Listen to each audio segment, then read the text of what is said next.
The Nelson Mandela Bay municipality says it's working closely with key stakeholders and is effectively managing to contain fires that posed a danger to Seaview, Beachview, Forrest Hill and Baywest areas. Our reporter Siphosethu Booi joins us for the very latest in terms of what we're seeing and hearing this hour. Good morning, Siphosethu. Good morning to you, Dudu, and to the rest of the viewers. We are outside Courtyard Hotel just to come and speak to Mr. Imtiaz Suleiman, the founder of Gift of the Givers. And as many residents of Nelson Mandela Bay have been echoing the same sentiments, Dudu, that had it not been the swift response from the team of Mr. Imtiaz Suleiman, Nelson Mandela Bay could have been having this similar situation to Knysna. And of course, the fires have been ongoing since Monday.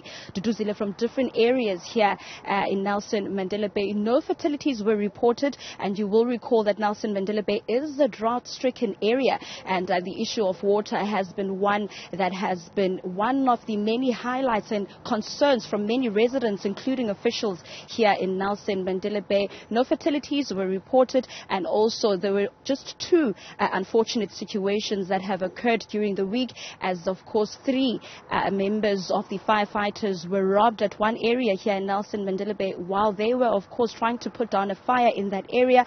And also there has been of course some vandalism to some of the airplanes that were of course donated by the Gift of the Givers just last night. Joining me now is Dr. Imtiaz Suleiman, who will be giving us a bit of a roundup in terms of what happened last night. Good morning, Mr. Imtiaz. Thank you so much for your time.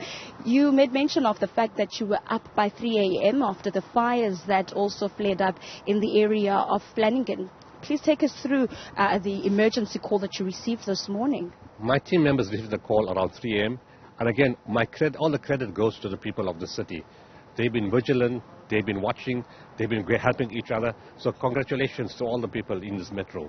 We got a call at 3 o'clock to say the fire is spreading. On the one side was a sports center, on another side was a huge group of houses, and the fire was between the two. And they said, look, we have smaller vehicles, but we need a bigger water tanks.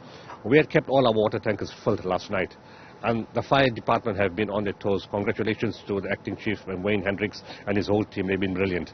And they were on site, and we came on site for the water tanks. But we realized that this fire in the middle of the bush, you can't get to it. You have to wait for it to come to you. And the only way to knock it out was from the air.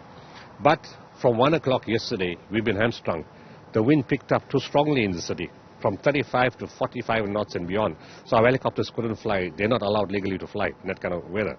So we had to wait this morning. So we went early in the morning from that fire to the airbase, and we said, first light, you guys got to fly. And what we did this time, we put on both helicopters, and we had a bomber plane, but a second bomber plane had come in because there was fault with the first one. Now both are working. So we got all 4 planes in the air, dropping 8,400 liters of water, at every flight. So, and already the fire's out. And in many parts of the city, the fire's out. So it's been incredible. The pilots, everybody have just been brilliant. Mr. Imtiaz, this is a drought-stricken area of Nelson Mandela Bay. How have you been dealing with the water situation? We were prepared. When we moved into the city in June this year, we told the municipality and the disaster guys, your biggest problem is going to be fire when it happens in summer. And we were prepared. We put up 45 boreholes, and actually we're loading our trucks from the boreholes, that we've drilled late last night and early this morning. We converted some of the pipe fittings to push water directly into the trucks and into the planes. We've got boreholes, super functional boreholes at Malabar, at Altona, and we've got at Livingston Hospital, at PE Provincial, where we've got additional support or a capacity of storage of 250,000 liters.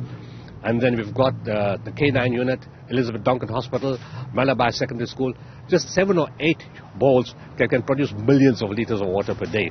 So that was the backup plan.